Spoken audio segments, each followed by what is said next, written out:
नाज़िन हैदराबाद में अवां खे अहम ख़बर ॿुधायूं। डेंगी जा वधीक 32 केस रिपोर्ट थिया आहिनि।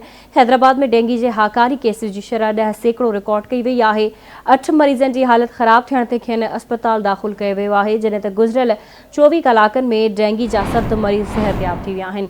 अहम ख़बर अवां खे हैदराबाद में ॿुधाए रहिया आहियूं। डेंगी जा वधीक 32 केस रिपोर्ट थिया आहिनि। हैदराबाद में डेंगी जे हाकारी केसेस जी शरह 10% रिकॉर्ड कई वई आहे। सिहत खाते पारां ॼाणायो वियो आहे त 8 मरीज़नि जी हालत ख़राब थियण ते खेनि अस्पतालुनि में दाख़िल कयो वियो आहे। गुज़िरियल 24 कलाकनि में डेंगी जा 7 मरीज़ सिहतयाब थिया आहिनि।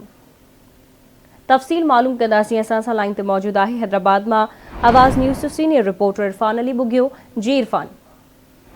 गुज़िरियल 24 कलाकनि दौरान हैदराबाद में डेंगी वायरस जो शिकार थी 32 नवा केसिस रिपोर्ट थिया आहिनि।